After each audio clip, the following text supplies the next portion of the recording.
주님께 사랑하시는 우리 영적 가족된 우리 아델보이교회 성도 여러분들을 주님을 환영하고 축복합니다. 특별히 오늘 우리에게 주시는 하나님의 말씀 가운데 큰 은혜의 임하길 간절히 소망합니다.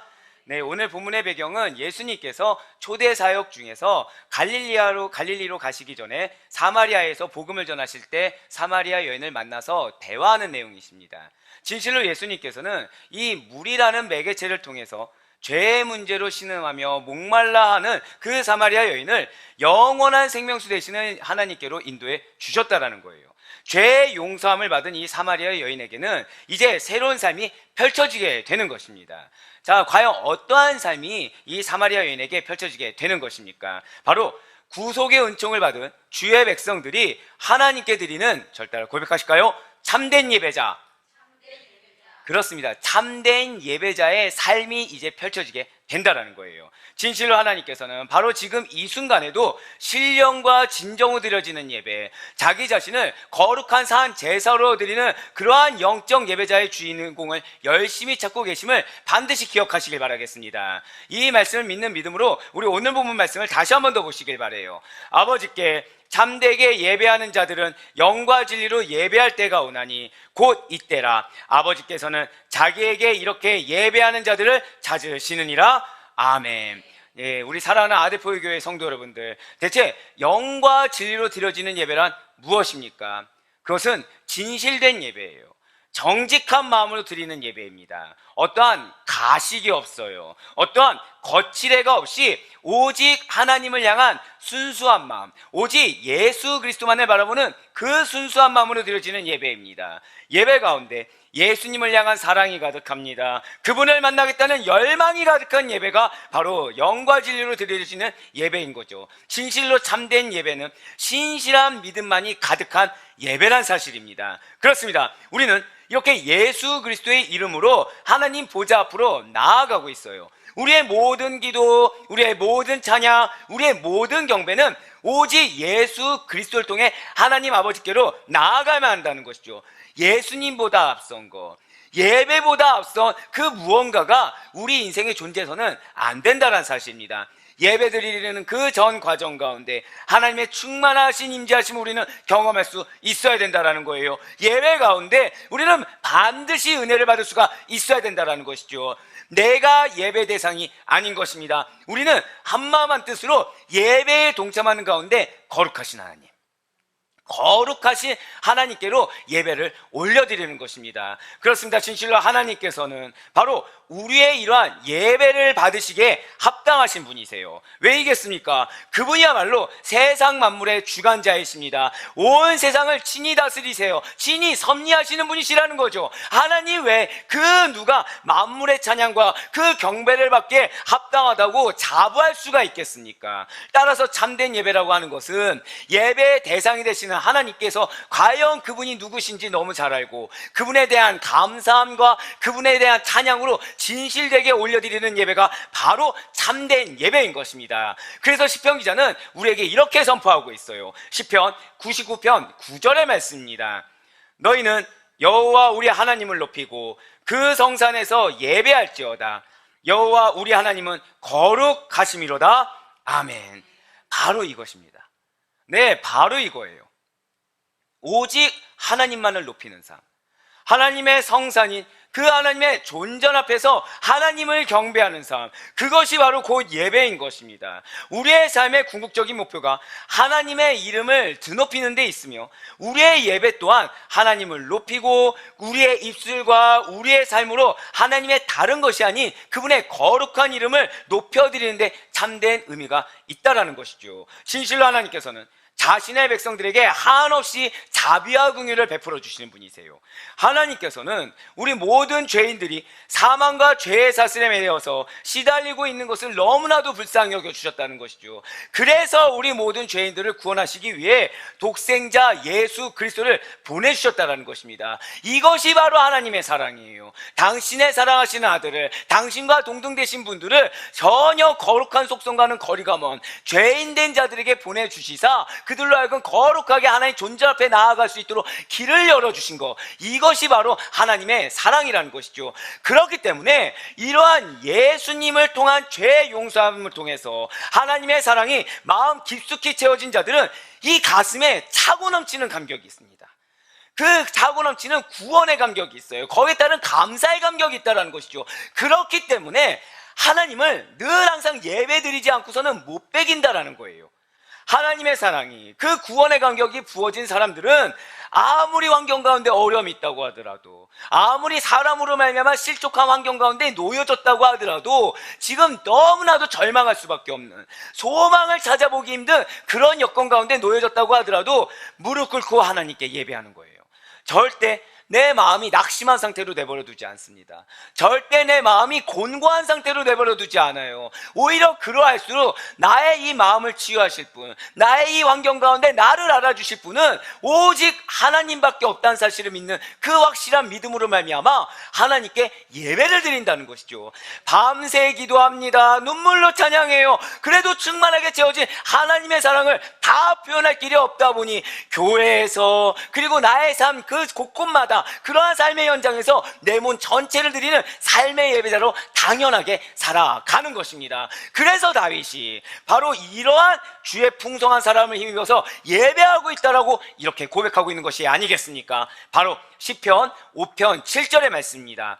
오직 나는 주의 풍성한 사랑을 힘입어 주의 집에 들어가 주를 경외함으로 성전을 향하여 예배하리이다. 아멘. 그렇습니다. 이렇게 하나님의 풍성한 사랑을 받은 자들은 이 마음의 긍휼함이라는 특징이 있습니다. 자비가 있어요. 마음의 용서함이 있습니다. 더불어서 성령의 열매가 풍성하게 맺히며 이 마음이 넉넉합니다. 너그러운 마음을 갖고 있다는 것이죠. 무엇보다 풍성한 사랑을 받은 자들의 마음에는 기쁨이 흘러넘친다라는 거예요. 감사가 흘러넘친다라는 것이죠. 그래서 우리가 이러한 주의 사랑을 힘입어서 예배할 수가 있다라는 것입니다. 예배에서 이것이 너무나도 중요하다는 사실이죠. 하나님의 풍성한 사랑을 받고 있음에 대한 감격이 먼저 회복되며 나아갈 수 있는 여러분과 제가 되길 간절히 소망합니다. 하지만 하나님을 예배한다고 하면서도 주를 향한 사랑이 없이 아무런 감흥을 느끼지 못한 상태로 억지로 예배하는 것은 바른 태도가 아니라는 거예요. 감사가 빠진 예배, 어떠한 감격도 없이 하나님도 없이 드려지는 그러한 예배는 하나님을 기쁘시게 할 수 없다는 사실을 반드시 이 시간 기억하시길 바라겠습니다.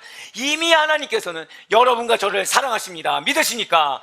그렇기 때문에 그 풍성하심으로 늘 항상 함께하여 주고 계시다라는 거죠. 그런데 하나님은 그렇게 우리를 사랑하셔서 함께해 주고 계시는데, 하나님은 우리를 너무 사랑하셔서 예비된 은혜를 가지고 우리를 맞이하고 계시는데, 정작 우리가 마치 내가 그러한 사랑을 못 받는 자처럼, 마치 내가 그러한 사랑을 모르는 자처럼 마음이 완고해져 있고 나의 생각이나 중심이 하나님이 아니라 나 스스로 이기적인 마음이나 아니면 다른 세상의 것들로 채워져 있다고 한다면 당연히 하나님께서 슬퍼하실 거예요. 우리 역시도 마찬가지겠죠. 어떠한 감격이 없기 때문에 감사가 나오기란 요원하다라는 것입니다. 하지만 진실로 이렇게 감사가 없는 예배는 하나님의 보좌를 움직일 수 없다는 사실을 이 시간 반드시 기억하시길 바랍니다. 이 자리에 가운데 나온 계신 분들 중에 은혜를 바라지 않는 분들은 없을 거예요. 나의 삶 가운데 하나님의 역사를 바라지 않는 분들은 단 한 분도 없다라는 거죠. 하나님의 보좌가 움직여져서 하나님의 놀라운 기적 같은 삶을 경험하기를 모두 다 원한다라는 것입니다. 그런데 무슨 예배가 하나님의 보좌를 움직일 수 있다고요? 감사가 있는 예배, 구원의 감격으로 말미암아 그 충만한 은혜 가운데 마땅히 하나님께 찬양을 올려드리고 기도를 올려도 그 무엇에라도 부족함 될 정도로, 그 무엇에라도 이 벅찬 감격을 어떻게 표현 못할 정도로 감사가 넘치는 예배를 주님께서 기뻐 받으시사 당신의 보좌가 움직여 이 땅 가운데 살고 있는 우리들의 삶 가운데 풍성한 열매로 역사해 주신다는 사실을 반드시 믿으시길 바라겠습니다. 그렇습니다. 이렇게 기쁜 마음으로 자원하여 드리는 예배를 하나님께서 기뻐 받으신다라는 거예요. 그렇다고 한다면 우리가 항상 그렇게 기쁘거나 우리가 항상 그렇게 감사할 수는 없겠죠. 우리의 마음이 우울합니다. 우리의 기분이 다운되어 있어요. 내 마음이 실족하여 낙담됩니다. 그러면 이럴 때는 예배를 드릴 수가 없다는 말인 것입니까? 아니라는 거예요. 물론 마음이 우울해서 교회에 갈 힘조차 없는 날이 있을 수도 있습니다. 삶 가운데 큰 불행을 당해서 예배를 드릴 마음조차도 생기지가 않을 경우도 존재할 수 있다는 거예요. 아무런 일도 없어요. 마음도 그다지 나쁘지 않습니다. 그런데 유난히 교회에 가기가 싫을 때도 존재할 수가 있다는 것이죠. 그럴 때 그 누가 기뻐하면서 성전의 문에 들어갈 수가 있겠습니까? 하지만 사랑하는 우리 모든 아대포의교회 성도 여러분들, 그래도 결단하여서 하늘의 잔치인 예배에 나와볼 수 있는 여러분과 제가 되길 간절히 소망합니다. 그렇게 우리가 비록 내 상황이 그렇더라도, 비록 내 마음이 그렇더라도, 비록 나에게 예배에 참석하지 못할 세상적인 이유가 100가지, 1000가지, 10,000가지가 된다고 하더라도 결단하여 하나님께 나오기만 한다고 한다면, 하늘의 잔치인 예배에 나오기만 한다고 한다면 하나님께서는 설교를 통해서든 찬양을 통해서든 기도를 통해서든 성도의 따뜻한 위로를 통해서든 그 무엇인가를 통해서라도 반드시 여러분과 저를 위로하시고 눈물을 씻겨주시며 은혜를 베풀어 주실 것을 기대하며 확신하며 나아갈 수 있는 여러분과 제가 되길 간절히 소망합니다. 비록 하나님께 나왔을 때는 통곡하는 심정으로 왔을 수도 있어요. 하지만 돌아갈 때에는 기쁨으로 돌아가게 주실 것입니다. 비록 하나님께 나올 때는 곤고한 마음으로 나올 수 있어요. 하지만 돌아갈 때는 충만하게 채워진 상태로 돌아가게 되면 반드시 믿으시길 바라겠습니다. 그렇습니다. 이러한 예배의 날, 이렇게 주님께서 함께 하시는 예배의 날은 우리 주님께서 정하신 날이에요. 그러한 예배 날을 즐거워하고 기뻐함으로 말미암아 잔치이자 축제의 날로, 위로이자 안식의 날로 만들 수 있는 여러분과 제가 되길 간절히 소망합니다. 그렇습니다. 예배에는 기쁨이 있습니다. 예배에는 감사가 있어요. 예배에는 위로가 있습니다. 예배에는 안식이 있다라는 거예요. 그런 우리의 예배, 우리에게 허락하신 예배로 말미암은 감사와 찬송, 감사와 찬송은 그런 우리의 예배 문을 열쇠가 된다라는 것이죠. 그렇기 때문에 저는 항상 예배를 드리기에 앞서서 우리 찬양팀을 두고 기도한다라는 거예요. 우리 찬양팀이 어떠한 영성으로 예배를 여는지, 우리의 찬양팀이 어떠한 마음으로 예배를 여는지에 따라서 우리 성도님들이 받아들이는 예배 문이 열려지는 그 정도가 달라질 수가 있다는 것이죠. 선하신 하나님께서 그러한 우리의 예배 전에 찬양을 받아주시사 우리의 예배 문을, 그 안의 문을 활짝 열어주셔서 이 자리 가운데 함께 나오신 우리 성도님들에게 충만한 인자하심을 더하실 것을 반드시 믿으시길 바라겠습니다. 그렇습니다. 선하신 하나님이세요. 그 하나님께서는 인자와 성실 역시도 무궁하신 분이시라는 거죠. 우리는 예배 자리에서 하나님의 우리를 향한 인자하심과 성실하심이 영원히 변함이 없으시다는 사실을 확인할 수가 있을 것입니다. 이렇게 하나님과 여러분과 저의 그 언약 관계를 재확인하는 자리가 예배 자리라는 것이죠. 예배 자리가 무엇이라고요? 하나님과 나와의 언약 관계를 재확인하는 관계 자리인 것입니다. 그 자리를 통해서 하나님의 말씀에 대한 확신을 다시 한 번 더 받아요. 굳건한 믿음으로 나아갈 수 있는 결단의 시간이 될 수가 있다라는 것이죠. 따라서 선하신 하나님과의 이 언약 관계에 있는 여러분과 저에게는 필수적으로 무엇이 필요하겠습니까? 다른 것이 아니에요. 거룩함이 필요하다는 사실을 놓치지 마시길 바라겠습니다.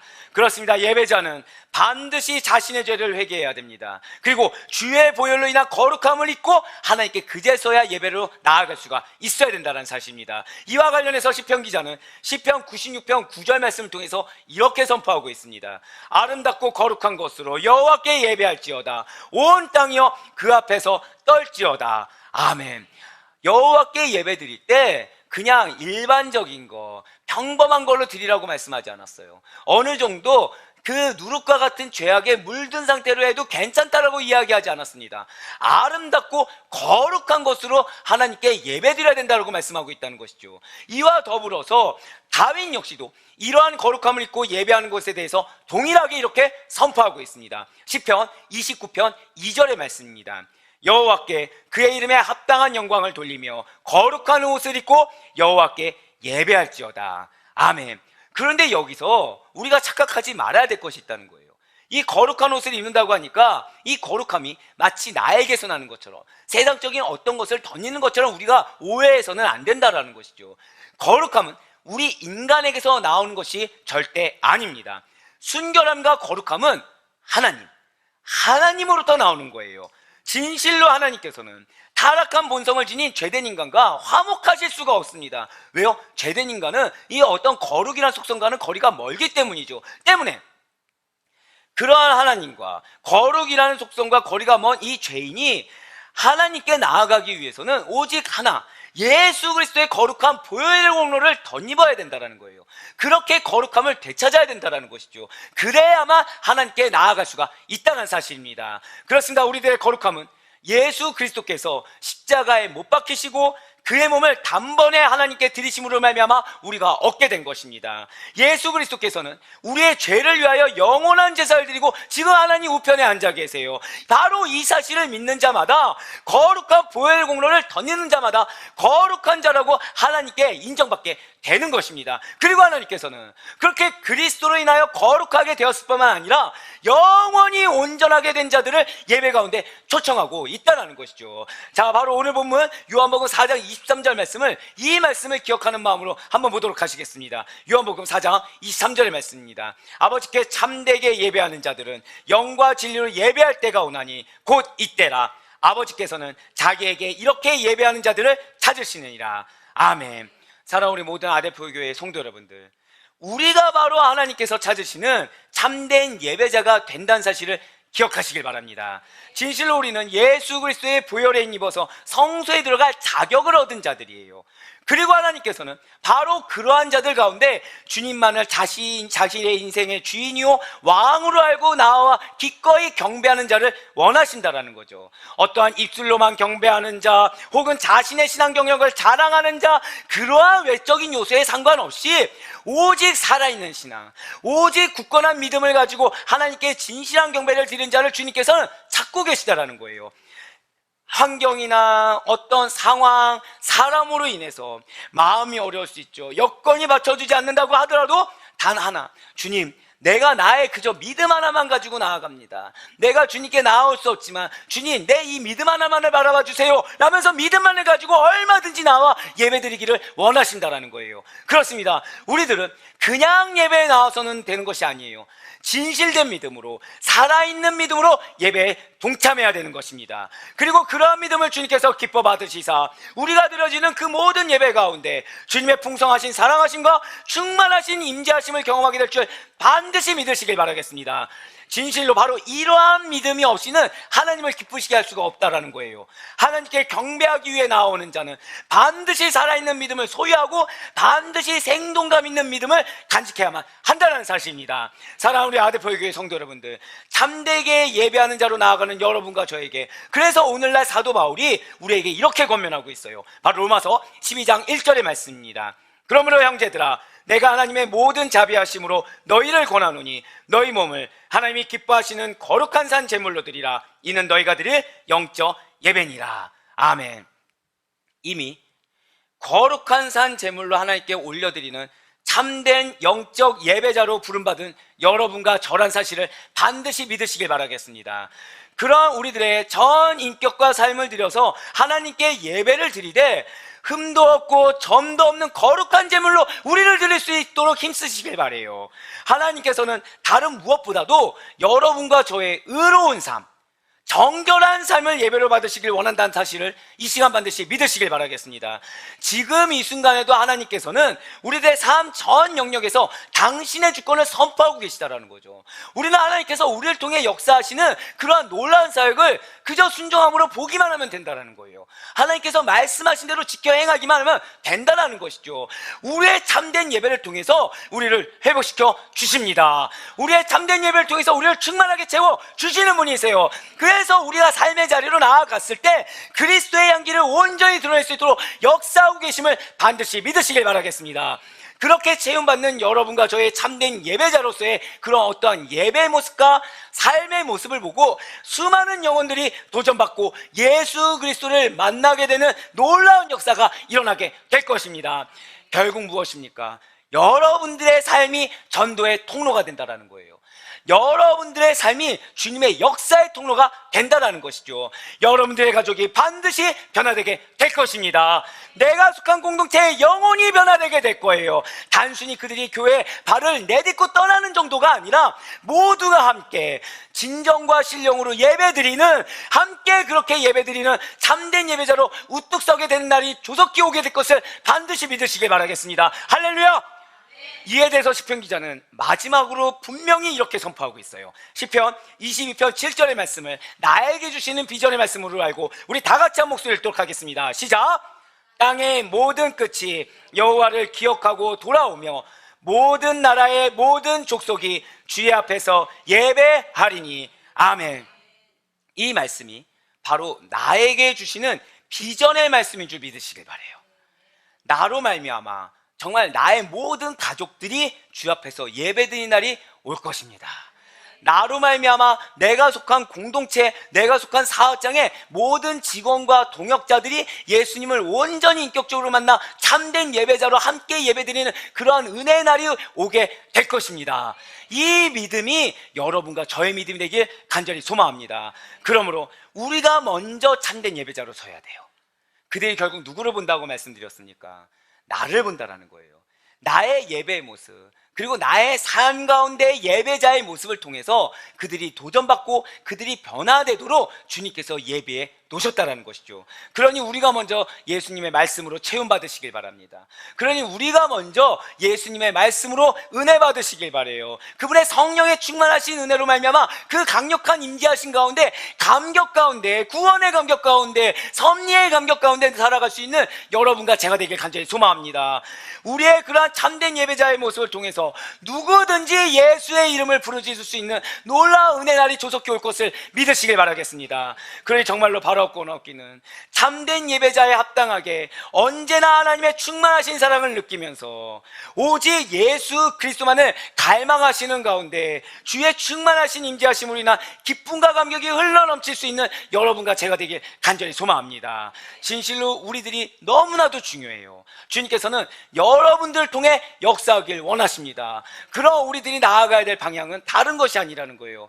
어떠한 사람 때문에, 어떠한 환경 때문에 우리가 예배가 방해되는 것이 아니라 이 예배 가운데 나에게 주실 하나님의 음성, 예배 가운데 나에게 하시고자 하는 그 하나님의 뜻을 분별하며 나아갈 수 있도록, 그로 말미암아 내가 온전히 하나님의 기쁨이 될 수 있도록 이 예배에 집중하고 예수 그리스도께만 집중하는 우리가 되길 간절히 소망합니다. 우리는 예배를 드리면서도 내 마음이 많이 흔들려 놓기도 해요. 예배를 드린다고 하면서 내 생각 가운데 많은 사단이 우리의 생각을 현혹시키기도 한다라는 것이죠. 하지만 왜 그렇게 하겠습니까? 이 예배를 통해서 여러분들은 성장하게 될 것입니다. 이 예배를 통해서 여러분들은 반드시 선한 영향력을 끼치게 될 것입니다. 그렇기 때문에 방해한다라는 거예요. 항상 드리는 말씀이 있죠. 여러분들이 예배 가운데 집중하지 못하게 하는 그 어떤 요소가 있다고 한다면 바로 그 요소를 극복하고 넘어갔을 때 그 다음에 있는 메시지, 그리고 그날 드려진 예배가 여러분들에게 있어서 가장 상급받을 수 있고 응답받을 수 있는 큰 은혜가 있다. 그런 은혜의 축복의 예배라고 말씀을 드렸습니다. 그러니 어떠한 방해가 있더라도 오히려 그럴수록 더욱더 믿음으로 결단하여 예수님만을 바라보며 나아갈 수 있는 여러분과 제가 되길 간절히 소망합니다. 그런 여러분들의 모습을 통해서 반드시 나의 삶 가운데 하나님이 기뻐 받으시고, 그리고 그런 여러분들의 모습을 통하여 여러분들과 관련이 있든 관련이 없든 그 누가 되었든지 간에 그 영혼들이 예수 그리스도를 만나게 되는 놀라운 은혜의 때가 임할 수 있기를 간절히 소망합니다. 그 가운데 항상 신령과 진정으로 예배드리시는 우리 모든 성도님들의 삶이 되시길 바라요. 우리의 삶이 무엇이라고요? 예배입니다. 우리의 삶이 예배예요. 우리의 삶이 언제나 하나님 앞에 신령과 진정으로 예배드리는 삶이 된다라는 거죠. 그러한 여러분들에게 주님께서는 반드시 기름 부음을 허락해 주실 것입니다. 그러한 하나님의 채워주심을 경험하시고 하나님의 풍성한 은혜를 덧입으며 살아가시는 가운데 그리스도의 선한 열매와 그 풍성한 숲을 이루어 나아갈 수 있는 축복된 우리 모든 아델포이 교회의 권속들의 삶이 될 수 있기를 주님의 이름으로 간절히 축원합니다.